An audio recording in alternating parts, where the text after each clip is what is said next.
election. So these are all issues that if we do not address them, if we do not go to the crux of why all this delay and why up to this 11th hour we cannot solve this problem.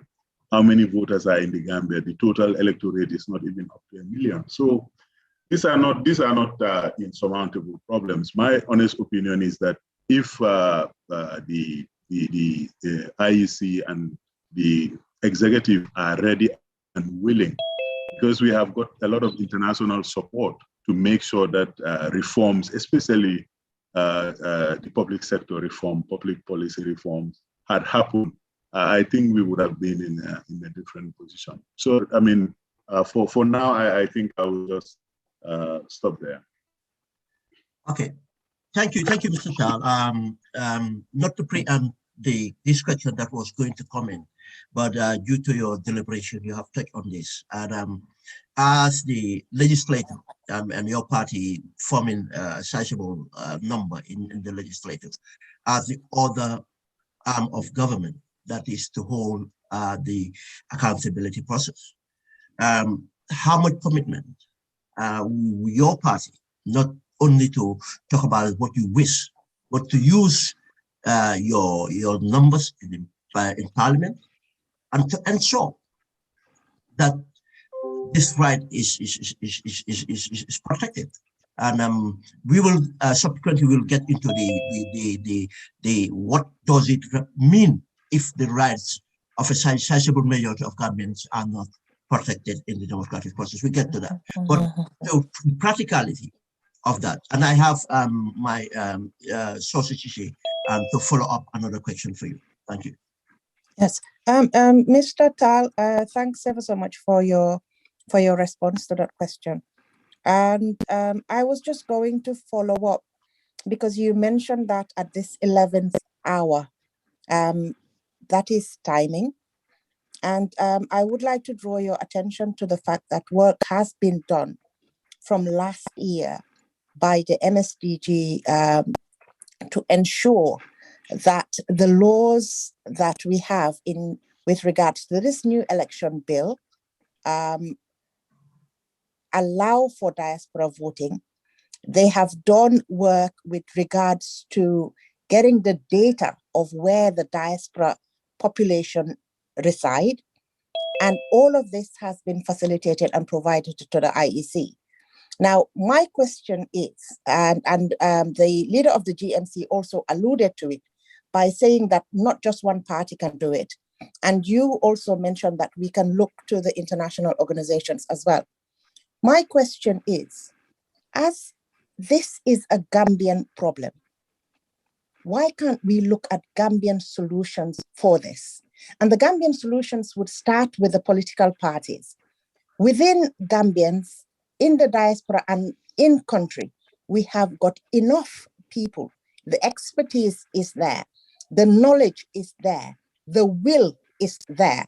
What we are asking is, how far are political parties going to engage Gambians to ensure that these laws that we have are put in place and no Gambian is disenfranchised? Our commitment to voting is not an 11th hour commitment. And the work that has been done by diasporans to ensure that the franchise is extended to us is also not an 11th hour commitment. So I ask if you can kindly clarify on that issue, because it isn't. Mr. Tal. Well, I wasn't suggesting that the work that the diaspora has done is an 11th hour issue. What I was saying, and I think, I don't know whether you heard me, what I was saying earlier that in 20,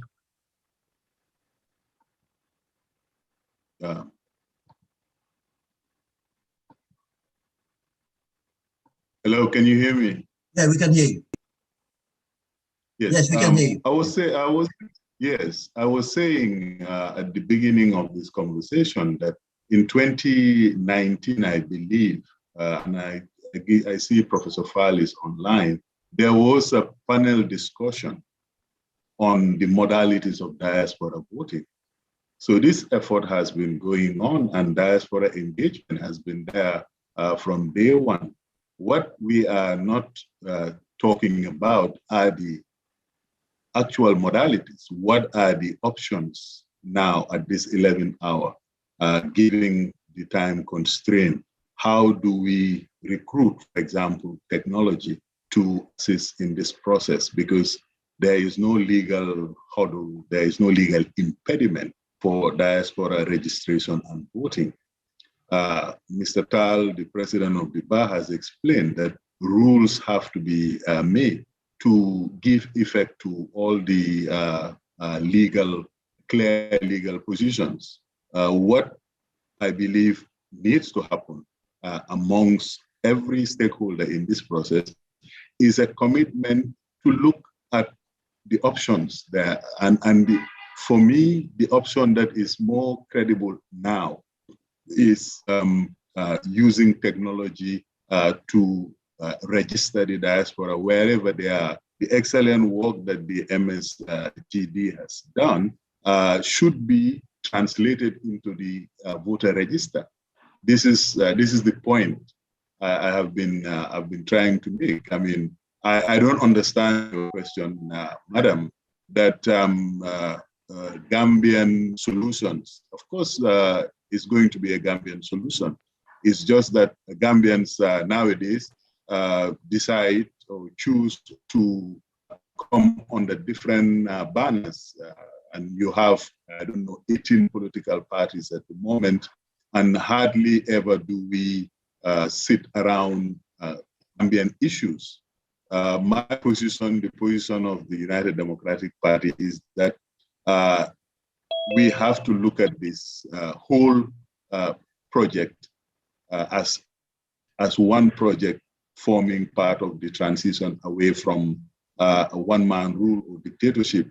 What we need now is a solution, and I think one solution is to see how we can all amplify our voice behind a technology fit that can get us at the finish line, because we do not have time and there is no legal impediment. But the agency that is responsible for managing elections is the IEC, which is directly under the executive.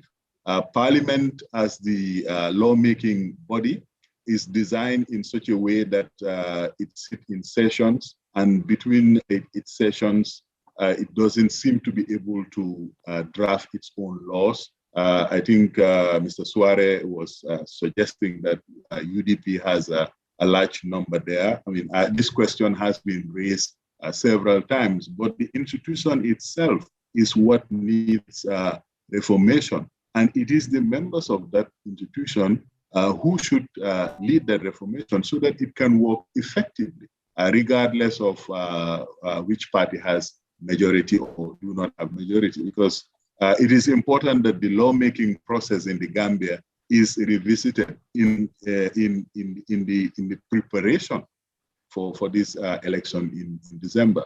The challenge is that our institutions are quite dysfunctional. That is right across the board. And this transition process did not start today, and it did not start certainly on this electoral reforms only. I mean, all other reforms are lagging behind simply because the parliament is not working as effectively as it should. It's true UDP happen to have a majority there, but we are all hamstrung by the fact that the laws in this country are the ones that really give us the institutions that are either not solving our problems or they are making our problems more intractable. I hope that has answered your concerns. Thank you very much, Mr. Tal Almami. Thank you very much for that answer. Mr. Ka, the deputy leader of the GDC. Hello, Mr. Ka. Yes, hello, Mr. Suare. Yeah, thank you. Can I just repose the same question to ask GDC having one of the second largest members in the parliament, and the issue of the electoral bill will be discussed soon. and the position of this diaspora enfranchised. It's quite what would be or the your party would be doing to ensure the political law is forced and the good hands of government is forced, and the agencies responsible, or the line ministers, would be doing their mandate, the duties that they are mandated to give to Gambian people.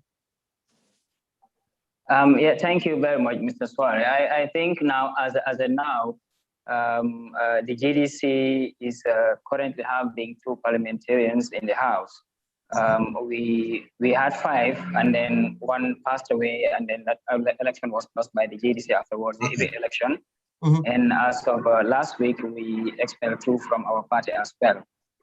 So yes, but anyway, what we have done, already is we have made our position very clear to those that we believe will be voting in favor of this, with the fact that GDC as a political party is having it as a position that the diaspora should be allowed to vote in these elections. So when it comes to the issue of the government, I think probably what we can do as political parties is we can try to, resort into a lot of public engagements, probably seeing that it has been a public outcry, not in the diaspora. I think one of the reasons why they may be not listening is because the call, yes, we have been hearing the call all over the diaspora, but is it reflecting actually on the ground? Have we all been calling it on the ground? I think that's also another issue. So, since it's an interest to all political parties, I think, yeah, political parties can do something, even though we may talk about the issue of time here. But the political party can swiftly reach the people. We are always, almost every day, on radio platforms, TV programs, in-house, and then we have a close, link with the people that are in here.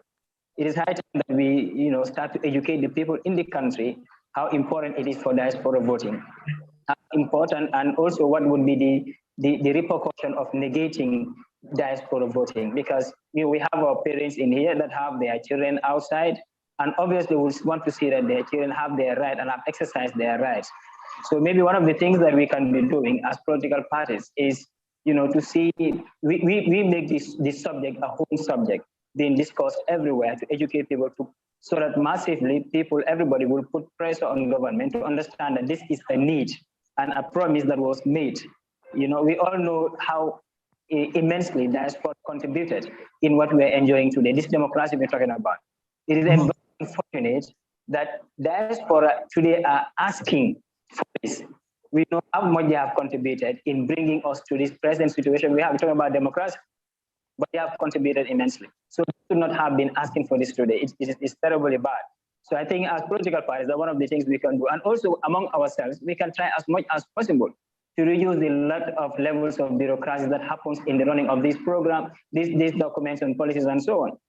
Because we are all about time. Having in the constitution that 6 months prior to election, a lot of things cannot be done, or nothing can be changed with regards to our constitution. So I think the level of bureaucracy as political parties, we can talk to ourselves, within ourselves. We can have discussions within ourselves through the IPC, to make sure anything that comes to us, is considered with speed, And also, during this campaign, we can educate people a lot about why it is important diaspora to vote, because those that vote also have the right to be voted, into office. And then by looking at that again, in the diaspora, we have a lot of people with, important expertise that would, contribute, heavily towards the development of this country. And therefore, they will only be voting, but if, because they are now voting, if they are supposed to vote, they will have right to be voted, then it's going to be a platform for the country to harvest a lot of expertise from the diaspora. People that have a lot of exposure, see different kinds of democracies and waiting, so I can make a comparison. Also looking at the level of, what we have in place now, the level of corruption and all of that, I believe it is important to have a mix, of people that have been away, that can bring new ideas, that can contribute into building new system and all of that. So I believe, like with regards to government, probably the only way political parties can do, and can do in a way that will really make some impact, I think, is to look for other methods. Because in fact, with the process that is going on, I'm even having some kind of like doubts whether it's going to end up passing or not. Because at the end of the day, it goes to Parliament, and then we have seen how the draft constitution was put away from the Parliament. You know, it doesn't necessarily have the majority vote, you know, at the end of the day influence the outcome or would positively make this go through or not. But, you know, we have, as it is, government itself has influence, like the current regime have influence, you know, to a lot of, a good number of, you know, parliamentarians in the House. And I believe if they are not ready for this, I've not seen amendment anyway from their side, you know, that is the government to see that this happen or this experience in December. So that also is one of the things that make me very worried. So I think and I believe political parties should come together, join hands, engage people, make topic a whole discourse topic, make it go viral, make people to talk about it, make people, you know, see that it is a need for all governments to join hands to see to it that sisters and brothers that are away are given this right. We are not kind of like giving them any opportunity. We cannot be calling opportunity, but you know, privilege. And these are rights that they must vote. So I believe as a party, that is one thing that we should consider. Yes, in the ground, we have to try to see we can sift a lot of this, you know, pressure that's coming from your side, and then this important messaging that's coming from the side. We take part in disseminating the message, take part in, you know, putting the message across to the Gambians and also to the government in home country. Yeah. And thank you, Ahmad, for bringing that position of being the representation of the people, going back to the people to reinforce your mandate and galvanize the support needed for this to be taken as a people demand and to bring out the goodwill from the executive. I will come back to some of the points you raised to put it to other political party members represented here, and obviously subsequently we will bring other political parties to who could not attend today for the same question. But I will like to go to bring in Dr. Malaning Jaite. Dr. Jaite, good afternoon again. Good afternoon. Okay.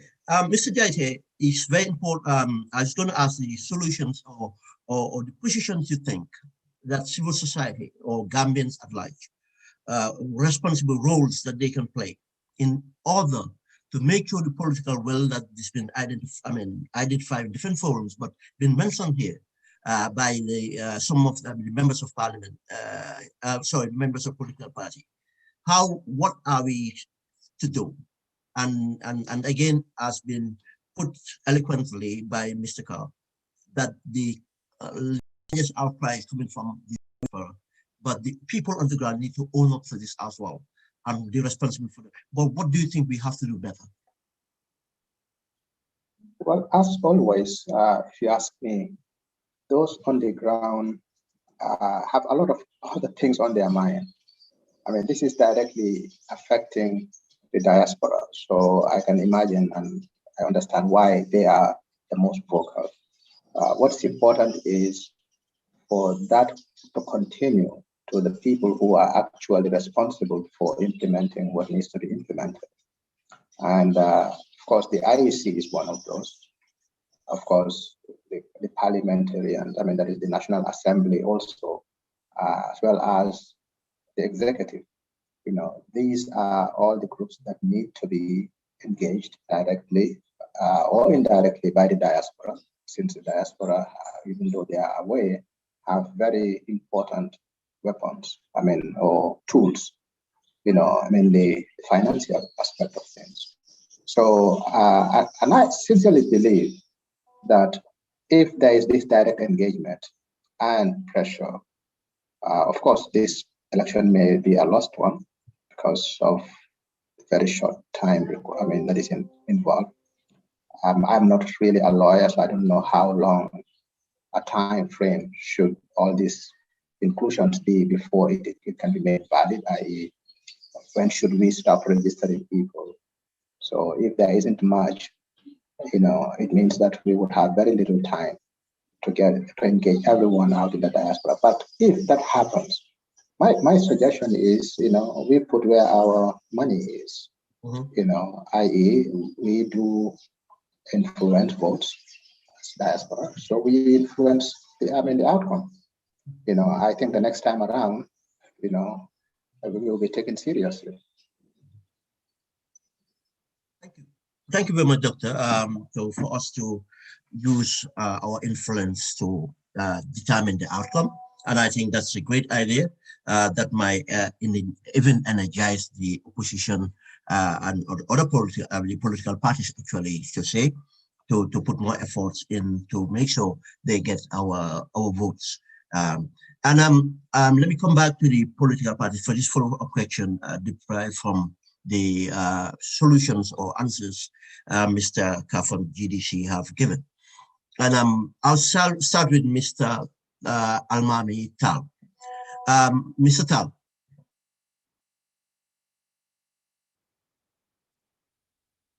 Mr. Tal, if you can hear me, you're still mute. I'm hearing you, yes. Okay, Mr. Tal, I want to pose this as a follow-up to this question we had before.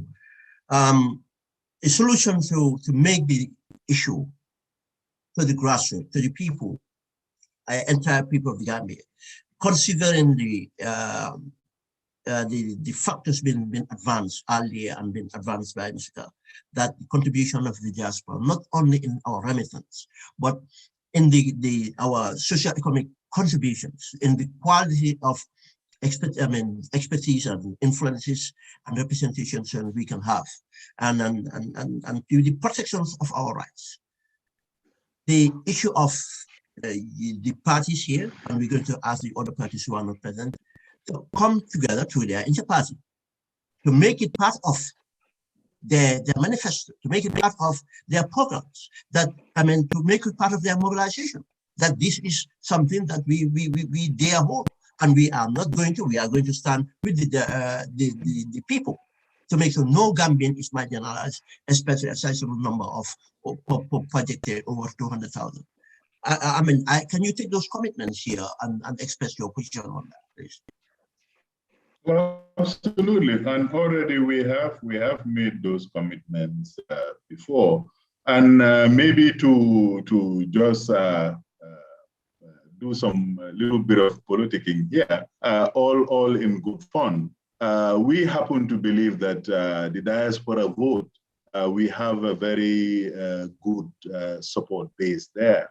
And if anybody is going to be disadvantaged in the future elections, I think if UDP is not number one, then it would not be far behind. So really for us, beyond the vote itself, we want to channelize the contribution, the enormous contribution of the diaspora into our development trajectory as a country, because other countries have used their diaspora as sources of investment in public-private partnership ventures. But I agree with my brother, Mr. Carr, about the need to activists on this issue. But for me, I think if solutions are put on the table, especially by the diaspora themselves, it would get more attention, not only nationally, but with our international partners. The inter-party platform is going to be a facilitator, for example. But if you look at the women law that is making the rounds, so that to increase women participation in our parliamentary processes, this is a private initiative that is supposedly a non-partisan effort. I really think a similar interest group could help with the rules and with the technology that can enable diaspora voting happen, let's say, by the time that IEC has scheduled it for.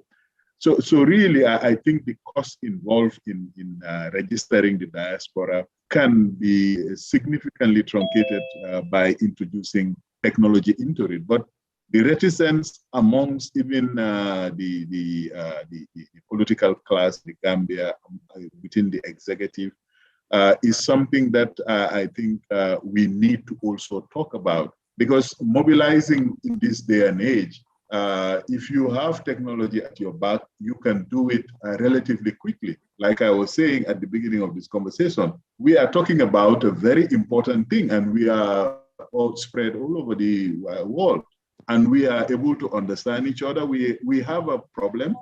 Can we solve it using technology? Because our conventional route, whether it's the political will, whether it's the political activism, or whether it's civil society engagement, all of them seems to be not getting the desired result. For me, as a political operator and as a political party that believes that we have a significant support base in the diaspora across the world, it is extremely important that the diaspora vote in 2021, because we think that can actually turn the election one way or the other.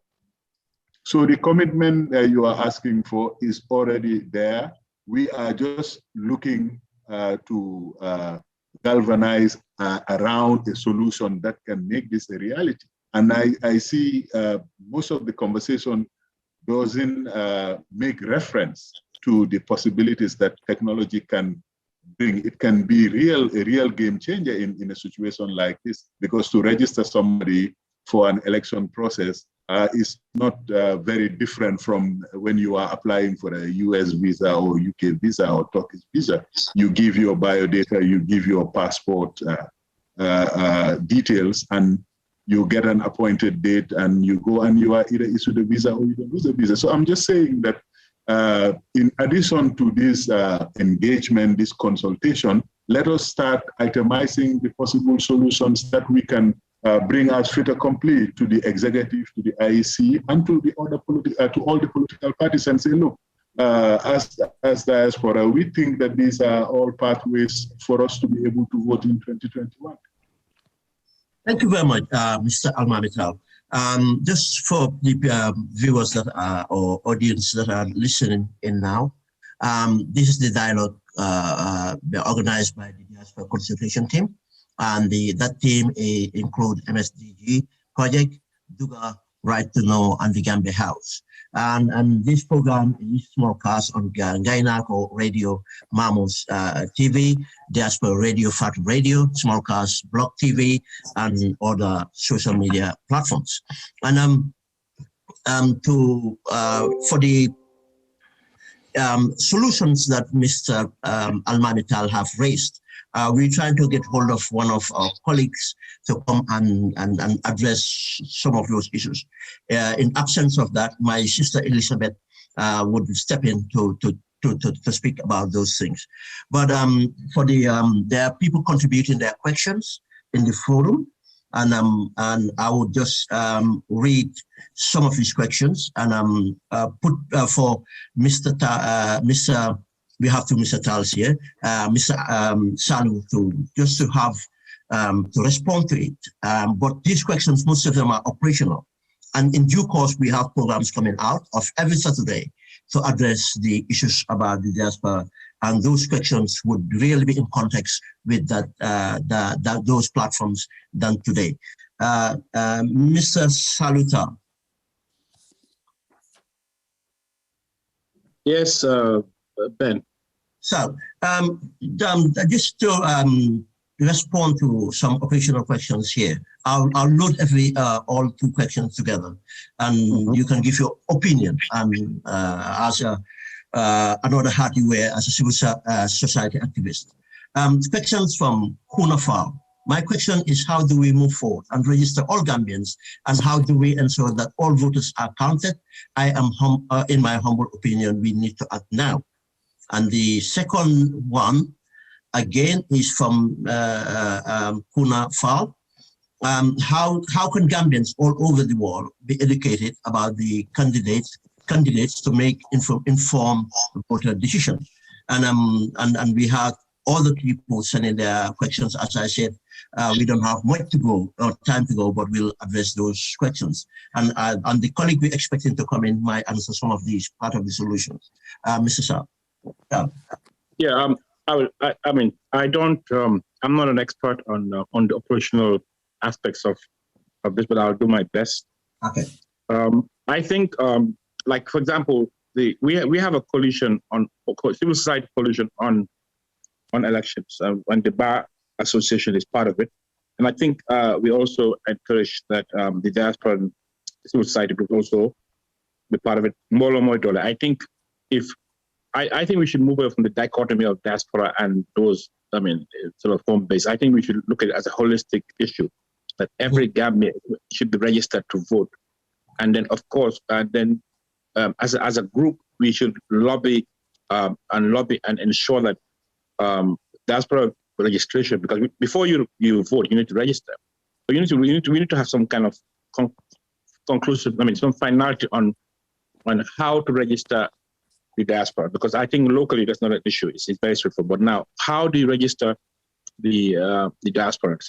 And I think we should really bring everybody back to the table as soon as possible and have some kind of a task force to really have in a room IEC, civil society representative of everybody, all of us together with the right team, and discuss the specifics of how and when is very important. How and when, how do it and when. I like my brother Mami said. I think technology would be one of the better ways of doing it. Although it's not as simple as it's not simple. It can be done, but it has its own challenge. But I think that might be the better way to do it. And I think, yes, I believe in homegrown owned solutions, of course. But I think we also have partners who are willing to support us. I think the UNDP is one of them, the USDP is one of them, because I think there's a direct link between the election and peace, or the absence of peace. So for that reason, I think there's an opportunity also, once we get our house in order, I think we should be able to get support of some sort. But I think also the government should really put their money where their mouth is. I think we should fund our elections as much as possible. I think this election is an investment for peace. So in as much as when we need money for other things, we go and do SABs and CPs and spend it on different things. So why not for the election? I think the taxpayers' money should be deployed to fund the election, with or without donor funding. So yes, we need to just get a very definite timeline on what should be done and when it should be done. And we as civil society, we will be working very diligently on the ground to ensure that we have the information. And then also whatever information we have to amplify it. But the political parties have also a very huge role to play, as Almami has said. They are the primary players in parliament. So it's very important that the current bill actually gets the buy-in of the political parties. Because I think it gives a better legal framework for diaspora voting. I hope that in some way answers Mam Kuna's Thank you very much. question. Yeah. Okay, Yeah. so Suleiman, can I come in? Yes, please. In answer to the question that was asked about what the diaspora is doing, and I think a direct question was asked as well with regards to the coalition of civil society organizations in the Gambia. I would like to state here that we have already applied to be members of that organization, and even had an initial meeting with them yesterday. We have also engaged the Minister of Justice. A lot of work has been done. We're trying to engage the IEC, but a lot of work has been done on behalf of the diasporans by the MSDG. And at this juncture, I would like to welcome Professor Fall, who can talk you through some of the work that has been done and continues to be done with regards to engagement, practical solutions that are being tabled to ensure that the diaspora registers and votes in December 2021. Over to you, Professor Fall. Thank you very much, Sose, and thank you to our guests for all the points made. And like many questions on practical projects, it is useful to use the tool commonly referred to as Kipling's wisdom. That is to ask the 6 questions: what, why, where, when, who, and how. On this question from our panelists, that the why question is very easy to answer. That is, on diaspora voting, the why question is because it is our right, full stop, end of story. So the questions then start being substantive. What? And I think there are two sets of what questions. Number one is presidential elections of December 4th, 2021. And another what question is parliamentary elections of May 2022. And for the purposes of this discussion, I think we're talking about presidential elections December of 2021. So I'll focus on that. And that's also important because parliamentary elections of 2022 may require the demarcation of diaspora constituencies that would require constitutional amendments. So that's parliamentary elections of 2022. And for this discussion and for the urgent matters, that's not what we're talking about. We're talking of presidential elections.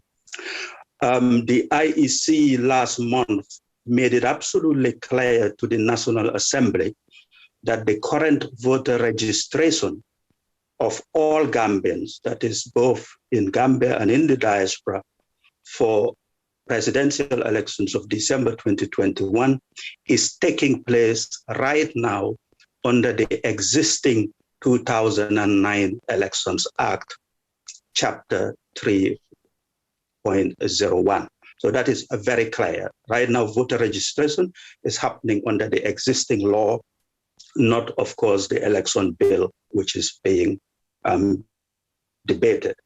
The Election Act of 2009 has adequate provisions for diaspora registration and for diaspora voting for presidential elections. Except for one or two issues, generally speaking, that law is absolutely adequate. So what question for the presidential election can be summarized into voter registration of the diaspora and the conduct of the voter elections in December. For the voter registration, I've heard Mr. Tal, UDP, have made reference to the use of technology, which I think would be very practically useful. But I do not think that the Elections Act of 2009 sort of allows it for now. So the work we've been doing with the IEC, technical work, is based on the 2009 Act. How can they make sure that they discharge their constitutional responsibilities for diaspora voting and registration? So the detailed questions then are, where would the Gambians who are all over the world, where would they be registered? And for that, of course, one needs to base it on best case studies across the world on diaspora voting, and of course, the demographics and the data on Gambian diaspora populations. And just to be brief on this, I'll share some of the information that we've done workshops with the IEC on. There are 7 countries in the world where there are over 5,000 Gambians. So one can assume that those 7 countries, there would be zero question as to them being included. And those countries are, in order of size, United States of America, United Kingdom. By the way, United States of America, about 37,000. United Kingdom, about 36,000. Both of those countries, including the irregular migrants. Italy, about 23,000. Spain, about 20,000. Germany, about 15,000. Senegal, about 6,000, which perhaps is an underestimate. Sweden, about 6,000. So those are 7 countries. Then you have another group of 4 countries where there are about 1,500 to 2,000 Gambians. These are France, Guinea-Bissau, Mali, and Norway. So you have the first 7 and another 4. Then you have another group of 4 countries that have perhaps around 1,000 Gambians. These are Switzerland, Netherlands, Belgium, and Austria. So this gives you a group of 15 countries where the IEC can say absolutely, definitely, these 15 will be included.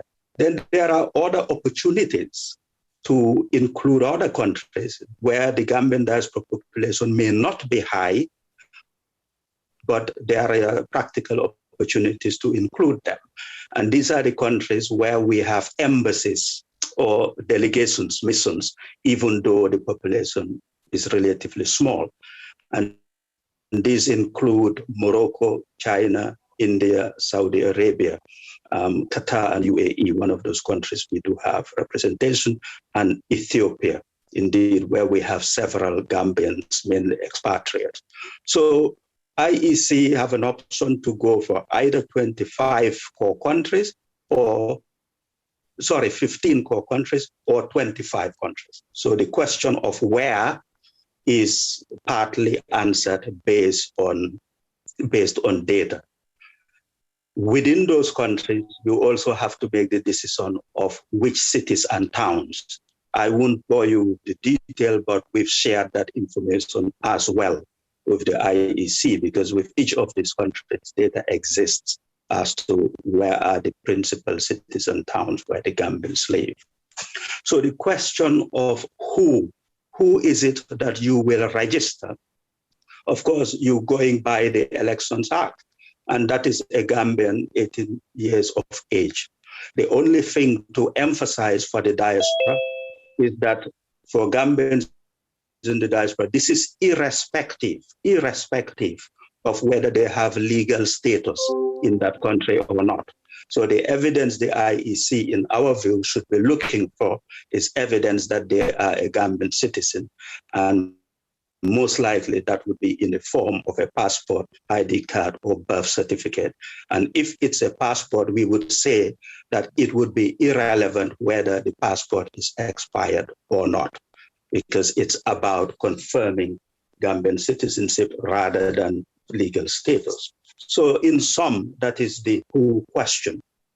The when question, in our calculation and analysis, based on going with either the 15 core countries that have the highest population of Gambian diaspora, or going for an expanded 25, that is the 15 and the 10 countries that offer opportunities, we would say that, IEC had previously scheduled that the registration will happen in the month of July of 2021. But of course, they had their own problems with procurement, and that delayed registration both in Gambia and the diaspora. But in our own analysis, MSDG, we think that if the IEC does not start actual registration from the 1st of August, we think that there is a huge risk that it will not be able to do it. So for us, we think the crucial month is in June and July for the preparatory work, and for registrations to start on the 1st of August, perhaps to run up until the middle of October to cover either 15 or 25 countries. And finally, the question of how. Again, the how is defined by the law. If and when the elections bill now is passed before December, then the elections will be run under the new act. And that would have spelled how elections would be conducted. And the diaspora MSDG, Gambia House, Duga, Right to Know, and many others have contributed to the current discussions in Parliament on the elections bill. Even the proceedings of the joint committees had been streamed live to allow the diaspora to listen in. And I think last week, Sose and few other Gambians in the diaspora and returnees participated and gave evidence directly to the joint committees of the National Assembly. But whatever the law says as to how you run the elections, that's how it will be run. So on this basis, we have workshopped and done technical analysis for the IEC on the basis of them conducting the elections in the diaspora on the most onerous basis, that is marble token voting, including in our analysis, we work on the basis that there would be 25 presidential elections. So we've gone into minute details of how you can run that practically, including the measurements of the elections box, the type you would use so that they are plastic receptacles rather than metal ones to make it easy to move and set up the size of the polling stations and polling rooms. That is, if you have 25 buckets or booths, how does it work? So all of that detail have been workshopped, and we hope that sooner rather than later, the IEC would be able to share this with the key stakeholders, the Inter-Party Committee, of course, Ministry of Justice and others, and even get public input in it before they start the activation, in our view, 1st of August being the crucial date. We also have understood from the IEC that the budget that they gave to Parliament, which had been approved, and they have already received funds from the Ministry of Finance, that budget includes for diaspora voting, diaspora registration and voting. And as Mr. Tal, President of the Gambia Bar Association, mentioned, if that was not enough, they can, of course, seek extra funds from the National Assembly. Thank you very much. I pause here. Thank you very much, Professor Jibril Fall. For viewers, that's Professor Jibril Fall from the MSDG project. And thank you, Mr. Tal, for your timely intervention. Though the operational issues were not meant to be discussed today, but it was very important to address these issues, the solutions, and to explain the comprehensive studies and work being done, and the preparedness, that the contribution that the diasporans and the organizations affiliated to the Gambia have done, and to put it that we have all that is needed in order to do this. Now it's up to us Gambians to ensure through our political institutions and organizations to make sure we have these things done.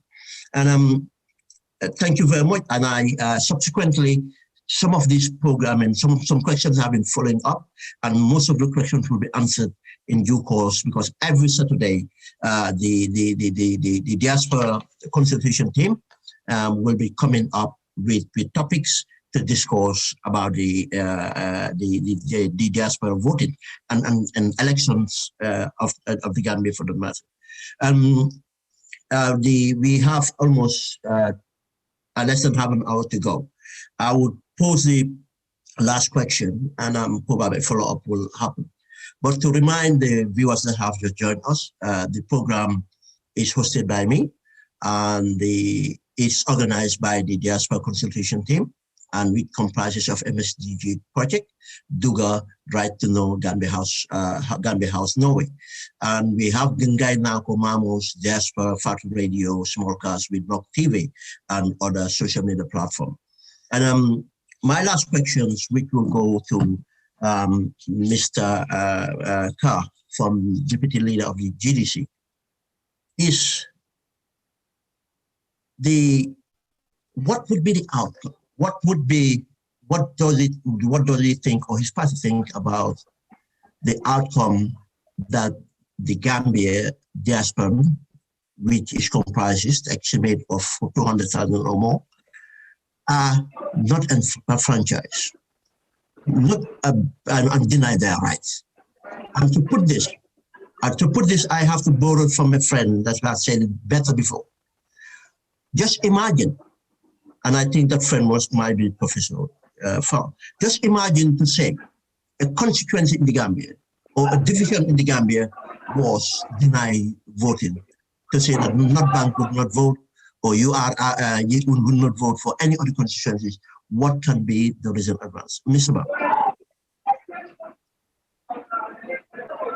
There's someone coming with, can the other people mute, please? Thank you, Mr. Ba. Mr. Ka. Why am I saying Mr. Ba? Mr. Ka. Thank you. Yes. So sorry, can you come back? My network was breaking. Okay. Can you please come back? Okay, my question is the important, I mean, what would happen? What the outrage that should happen to deny Gambians, over 200,000 Gambians, the credibility of our elections, the credibility of our democracy, especially coming out from the dictatorship. And now we have 5 years to plan to ensure we have our democracy in tune to international standard. Denying the over 200,000 Gambians their right to vote, what would that look like? Yeah, that looks like that's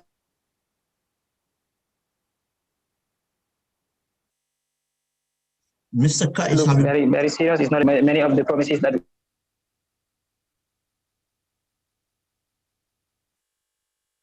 for audience. Mr. Ka is encountering poor network.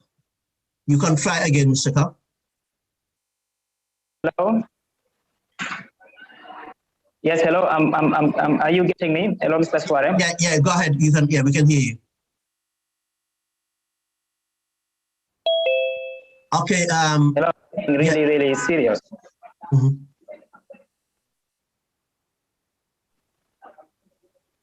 Hello. Okay, Mr. Ka, go ahead. What we do, we will come back to you, Mr. Ka. We'll come back to you. Probably your network will be better by then. Can I, let me just move on to Mr. Malanding, Dr. Malanding. Hello. Mr. Ka, if you just, Mr. Ka. Yes. Hello, Mr. Suarez. Okay, go ahead now. Be something that's really very, because we have to refer ourselves to 2016. When Gambians all over were exactly to take part in the electoral cycle, promises made, and then those promises, I think, was what Gambians listened to, and among them, involvement of all Gambians from around the world. It is very important that people can always have that kind of a trust to the governments. And one of the serious effects that this will have is it's going to add to the ballot something that Gambians will also like this and was not fulfilled. And then what it does, and then it a gap between the people and also their leadership. And also the issue of involving diaspora voting it brings a connection, a close connection with Gambians that are living abroad and then Gambians that are at home. It gives a sense of feeling that yes, they belong here, and a sense of belonging, and also that they have a voice in also what's going on in the democratization process in the Gambia. But also let us not forget that the diaspora, these are people in many ways that are highly organized. If they are to be heard, they are very organized, and then they are, like I said, with people with a lot of expertise and so on and so on. We have seen in many parts of the world where diaspora have been neglected, and for that being the case, they organize themselves to call for awareness, and or even maybe may get into saying protest and others that can even sometimes may go out of hand and so on. So I think we must understand that there is a sizable number that we're talking about in the diaspora, and have no influence or have no power, no kind of like important contribution. We also even talk about the economic outlook, where the central bank have revealed that, the last year more than 500 million have been contributed, as remittances from the diaspora. So you see, these people that are contributing in a lot of ways. When it comes to education, to social and other economic developments, when it comes to even awareness creation, to developing this country. Now that we are talking to you, a lot of people are listening to us, and many of these media platforms that are even Gambians are connecting are somehow in the diaspora. So you see that their contribution runs through over the country. And something also very, very important is like, this can even bring an issue of questioning the credibility of the election. Mm-hmm. Because we are talking about representation, and it is important that when decisions like this is supposed to be made, that every Gambian have a say. At the end of the day, then, whatever results we have in that election, will be reliably informed that this is the decision of the Gambians. And also very important issue is it just explains, and then so that our constitution that we have is a constitution, and then we have authorities in this country that have utmost respect to that constitution. Because what would be the sense to have acts in our constitution that at the end of the day would not have no use, or would be neglected, or we just turn a blind eye and move on. So at the end of the day, again, it's just going to bring a lot of eyebrows. And then I believe even for international partners, the international partners and so on. I think this doing whatever that must be done, with ease and also with efficacy, I think will kind of like put more trust in the democratization process in the Gambia. And of course, we know a lot of supporters in the development of this country from the outside, the international bodies. Many of their projects would be weighed against our development and our progress in democracy and good governance, and also the involvement of all Gambians from around the world and even at home. So I think again, not providing the room to allow diaspora to vote, I think will just raise a lot of eyebrows from the international partners, from that our government, and also from the citizens themselves towards the credibility of our government being able to live up to their expectation. And yes, when we even talk about, I want to add something. When we talk about time, I can just refer people, there's the time that it was necessary for the regime to see that something was changed. The issue of the issue of the age limit, the issue of the elections, the candidates. Yeah. Some period of time. So yeah. I think those that made the changes are still the people that are in here. So if this is something important to them, I don't think time should be an issue. It should move, speedily, very fast, and we see that the diasporas would exercise their rights in December. Thank you. Thank you very much, Mr. Ka, for that point as well. That the political will can be used, because if we have seen the political will used in order to expedite something we now see as an interest to groups. Dr. Malanding. Hello, Doctor. Yes, I'm here. Okay, thank you, sir. Considering the sizable number of Gambians residing in the diaspora, if they are not given their rights to vote, the credibility of that elections, because that number can decide who governs the Gambia. What's your take on that? Yeah. Well, I sincerely hope we don't get to that level. And at the moment, all indications are that some of the key players, that is the IEC and government, all are saying that they are committed to making sure that everyone, regardless of where you are registered and allowed to vote.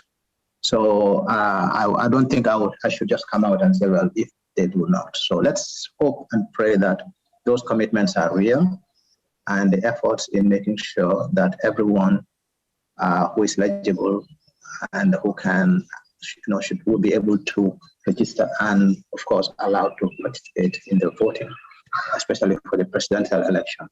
Because there are a lot of advantages to that. It is not just for the current government or the current opposition to benefit from this. It is going to be something much, much bigger than that in many ways, because as soon as people really see that they can determine their leaders, they can participate in determining their leaders, they become more committed to the place. I'm pretty sure. There are many situations like this, similar to ours, where we have a sizable population outside, and with their free participation, especially, let's say, Israel, with their free participation, they're able to wield a lot of power. They're able to bring a lot of benefits to the country. So essentially, yes, we are in one election cycle, and there is a really serious debate and exercise of constitutional rights of making sure that one party dominates the other. These are good things, So at the same time, we must allow them, that is the politicians and the parties and everybody, really, to see that some of the commitments they are making become real. I would suggest that our colleagues, that is the diaspora colleagues, continue the process. I mean, yes, there is commitment, but we should also make sure that we continue to maintain them aware that, make sure that they continue to understand that we are watching over them, we are really looking, and we would want to see that all those commitments are realized, because essentially that's how this process will develop into a full-fledged, or this country will develop into a full-fledged democracy. So, thank you. Thank you very much, Doctor. I'll move on to Almami Tal. Mr. Tal.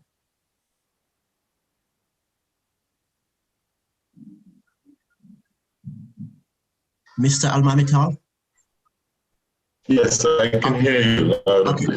Okay. Yeah, Mr. Tal, now, considering the Professor Falk have come out and give a comprehensive detail of what have been done, the studies and the solutions prescribed, and actually, and to even inform us, it's not that they hold on to that, but that have already been engaged. They have engaged with all the relevant stakeholders on this issue. Now, we have enough time. We have not, thank God, we had went through the pandemic. We are living through the pandemic, but we manage and we are managing. And as we haven't got any natural disaster that's what have stopped us not preparing for these elections. But if we fail to, include diasporans in these elections, what is the credibility of these elections, and what does that say for democracy? It should be completely unacceptable that in a modern republic, a large voter base is not able to exercise its franchise. It's actually outrageous. But I think all of us as Gambians must engage in being a little creative when we are solving our problems, because sometimes you solve a problem and then that problem got solved, but it creates a new set of problems. I think our elections and most of our processes can benefit from a healthy dose of technology. Of course, like my distinguished learned friend, the president of the bar, has said, it's not easy. It's not supposed to be easy, but it's not something that is impossible.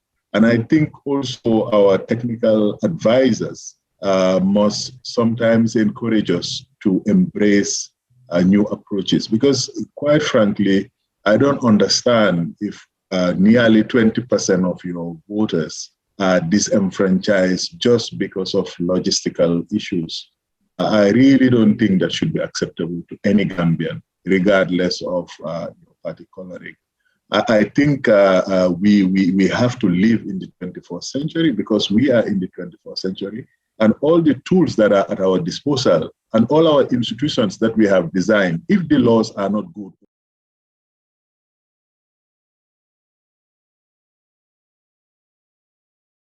the Supreme Court to declare them as unconstitutional, or we make better laws that can ensure that these processes actually are meaningful for 20% of the electorate. So really, it should not be acceptable, and we shouldn't wring our hand in despair, but we should not also sit rigidly and say that this is the only way to go about it. It's not in the 21st century spirit that we should be trying to go back to another age that is more onerous. Because again, the voters themselves want simple election. I remember here when the statistics office was doing the household surveys, they come with their iPads and they come into your house, ask you who is the head of the household, and all the data is inputted there very quickly. So I'm not saying that this is going to be easy. This is going to be the first time that the diaspora is going to be registered. The modalities of the vote, all of these are things that I think is not beyond our ingenuity as a people to be able to solve this problem using 21st century tools. I really think the IEC's hesitancy and the advice that they are getting as to some of the constraints or the difficulties. Of course, those constraints are going to be there. Of course, these difficulties are going to be there. But it is for us to develop the technical capacity to solve these problems. I genuinely believe that it's possible for the diaspora to vote in 2021. The UDP 100% is ready, available to engage at every level, so that this thing become a thing of the past, so that we can also become a force in this regard, because clearly this is a problem not only in Gambia. So I'll just stop there. Okay, thank you very much, Mr. Almamithal from UDP. I think my brother Sal, President of the Bar Association, will have the last word on this, and I want to put this point to Mr. Tal. How would you look at this if people of North Bank were denied the vote? Mr. Tal.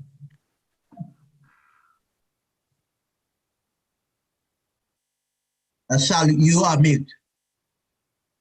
Mute myself. I think we have to look at this in a very holistic sense and look at it from the perspective of what is, this is a representative democracy, which means that you want to have legitimacy in the elections to ensure that the leaders who are elected enjoy, to a large extent, the majority support of the citizenry. So obviously, leaving out any group would really diminish that legitimacy of which is at the heart of democracy. So obviously, yes, I think it would be rather unfortunate to, for lack of a better word,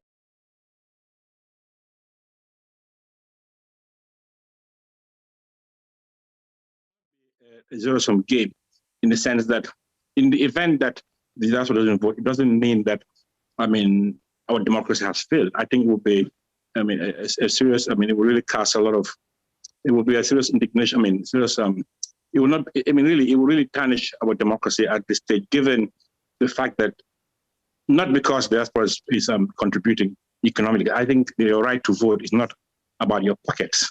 It's about your right as a citizen. So the poor man and the rich man have equal rights to vote. So for me, I'm not really in that argument. I don't really go that direction. I think every Gambian, whether you're from Fototo or Washington or London, as a citizen, you're entitled to be given the right to vote. And it is the job of the state to make sure that right, you're able to exercise that right. And denying that right really speaks to how, mature your democracy is and how it speaks to the legitimacy of democracy. I think in the same vein, we can talk about how we elect our leaders. First past the post. You can have a president who's elected by 30% of voters. I mean, that also speaks to our democracy. So I think really we should make sure that we do everything possible to make it a reality for every Gambian to vote. And in this instance, the diaspora, who are as important as any other Gambian, to make sure that, I mean, all the stakeholders work together constructively to make sure that we find a solution to this. I mean, I think if we all work together, we have a higher likelihood of finding a solution to this. And like Al-Mami said, I mean, technology is one solution. I mean, it's one of the solutions, but like Dr. Fall said, we don't have yet the enabling legislation. But if there's a political will, the legislation can be put in place, because the IEC Act gives the power for the IEC to make rules for elections. So there are different ways that it can be done, as long as there's political will and there's commitment, and that political will is actually translated into actions. Because there's one thing saying you have political will, there's another thing making good that will, translating that will into actual actions. And I think that's what we need. We need actually concrete steps taken, timeline discussion. So at least we can have a sincere discussion to know where we are and where we're going and how we're going, and if we will get there. I think if that happens and everybody's on the table, if it happens, we all know that it has happened. If it hasn't happened or cannot happen for legitimate reason, at least we know that at least everybody has tried. For me, that's all I have to say. And I think we have to keep on the dialogue, the engagement. And I can assure you that the Bar Association would be very actively involved in ensuring that we play a role in this process, and also as part of civil society. Thank you very much. And I'd like to congratulate the entire diaspora and the structures for a wonderful job done, for thorough research, for really they've really led the way in really making a lot of brilliant suggestions and doing a lot of empirical analysis that has really informed and enriched this debate. Thank you very much. Thank you, Salo. Salo, can you just take 1 minute to give your closing remarks? I take that to be your closing remarks.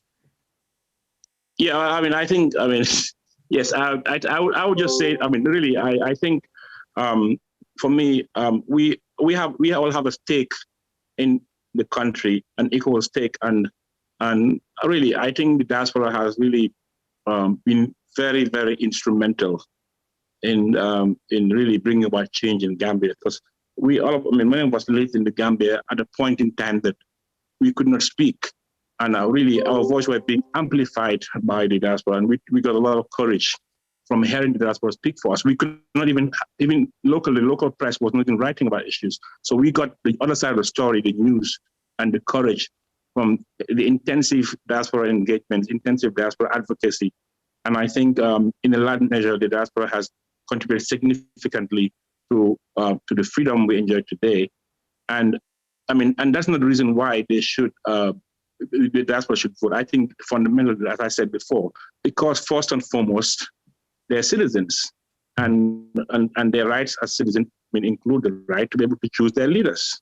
And I think, with all due respect, I think the diasporan population are perhaps the most engaged citizens, and they really they play a very important role in helping even enlighten a lot of Gambians, even in terms of knowing what the role of a citizen is. So I think that diaspora would really has a very important role in really shaping our democracy, in making sure that our democracy, we as citizens participate better and more meaningfully. Because at the end of the day, I mean, you can have all the rules, you can have a great constitution, you can have legislation, but if you don't have an informed and engaged citizenry, your democracy will not really be meaningful. And I think the diaspora, given that they live in environments where the democracy is very mature, many of them are more au fait with what rights are, how to fight for your rights, and so on and so forth. And that has a link. It also helps and encourages locals to also step up and understand that in democracy, rights are not given to you. I mean, you have rights, but you need to exercise those rights.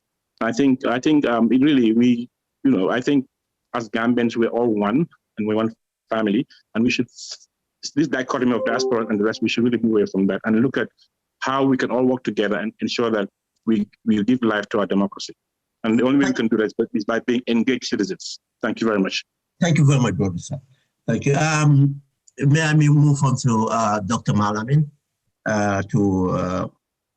Malanding to give your 1 minute closing remarks. Doctor. Well, let me say thanks to everyone who made this happen, and of course all the colleagues and participants. I think Sal, being a lawyer, made it very clear that we should try and make it a right thing. But of course, as individual members of the constituency, often one constituency matters more to you than others. So I would still advocate that the diaspora don't just sit and hope and wait for the political class to really deliver them this. They should really continue the push, continue the advocacy, continue that, to make a case that this is something that is not only a right, but it is proper. And at the end of the day, those who participate in that, those who allow them to participate, certainly would be rewarded in a favorable way, since diaspora is made of every shade of Gambia. I don't buy that one political party has an edge over the other. I think we are representative of the Gambia. So it's something that once we are all allowed in, it's going to benefit everyone. So essentially, thank you all and you and the team. And I would say keep the good work going on. Thank you, Doctor. Thank you. Mr. Almami Fanning-Tal, UDP. Thank you, Mr. Mare, and thank you to all our compatriots on this platform and the initiative also, because I think engagement, especially during this very challenging time, is the only way we can solve these common problems of our time. Just to emphasize that as a political party, we have structures all over the diaspora. We have kept the engagement going on an annualized basis, except for the COVID year. The party leader of the United Democratic Party with a delegation would travel to all the diaspora destinations that have been listed out. And the engagement, we believe, is not only a constitutional and a citizenship right, but it is also good for the health of our democracy. And everybody has a responsibility to make sure that the diaspora votes in 2021. I am still optimistic that this can be done. We should demand of our institutions across the board to deliver on their mandates and to be as effective as they can be. The dysfunction and the atrophying of institutions has been a challenge, but now with an engaged citizenship, you have a high energy democracy that can really overcome any hurdles. And again, to thank you, Mr. Suare, for moderating the session, and the whole diaspora fraternity, the right to know Professor Fall. Every time he is in town, we get to exchange ideas on how to move our country forward. Thank you very much for having, on behalf of the Secretary General, Party Leader, we hope that the diaspora will vote in 2021. Thank you very much, Mr. Tal. Thank you very much. Finally, Mr. Amadou Ka of the GDC Deputy Leader. Your 1 minute closing remarks, please. Thank you very much to you, Mr. Ben, and then to your co-host, and then a very big thank you to the diaspora, all of them. We are with you on behalf of the party leader of the GDC, Honorable Mama Kande. We express our sincere thanks, and I will just use this opportunity to remind ourselves as politicians in the country that we should not even be discussing certain issues, because people must exercise their rights. And then whatever we can do, we must do. We have to make sure we put the Constitution first, we put the rights of the people first in whatever we do. And then we remind ourselves that in many occasions we have resorted to the diaspora. You can just quickly remember, in many occasions that we have to download VPN, to be able to access diaspora radio and then and television, diaspora networks. just to keep informing the people of our political activities. Now that it has come to this, I think we all must bring what we have together and see to it that in 2021 December, inshallah, the diaspora join us in deciding who leads this country. So thank you very much. Thank you, Mr. Suarez. Thank you very much. And before I pass on to my co-host to close the program, I would want to inform the people that send the questions. We did invite all the political parties registered before 2017, and unfortunately, some of them could not make it. But we plan to bring them on other programs, and the other registered political parties would be invited subsequently in the programs we're going to have every Saturday till the end of the settled engagement. Thank you very much for coming, and Sosie. Thanks so much, Suleiman. I would like to take this opportunity on behalf of the Gambia House, on behalf of Right to Know, on behalf of Duga, on behalf of MSDG, to thank the panelists, to thank the audience and the media houses that have participated in co-hosting this event. I would like to remind our listeners that we would be running programs right through every Saturday at the same time, right through to the 26th of June. In closing, can I say this? It is the right of every Gambian to participate in the selection of our leaders. Continued disenfranchisement of the Gambian diaspora is tantamount to breaking a law. I therefore urge all political parties here present and those not present not to just pay lip service to commitments that are being made, but to actively engage through their inter-party committee to ensure that the commitments that are made are actualized. I also urge the IEC, the Ministry of Justice, the Ministry of Foreign Affairs responsible for diaspora affairs, members of the National Assembly, and ultimately, the President of the Republic of the Gambia, the custodian of our democracy, to ensure that all Gambians vote in the upcoming elections.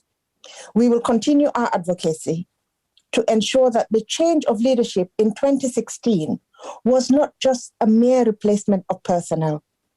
We are departing from the way things were done previously. As Gambians, we demand our rights and call on all political parties, civil society, and Gambians, both at home and in the Gambia and in the diaspora, to continue this fight for enfranchisement. To the Gambia, we will always be true. I thank you all. Thank you, Sosie. Thank you all.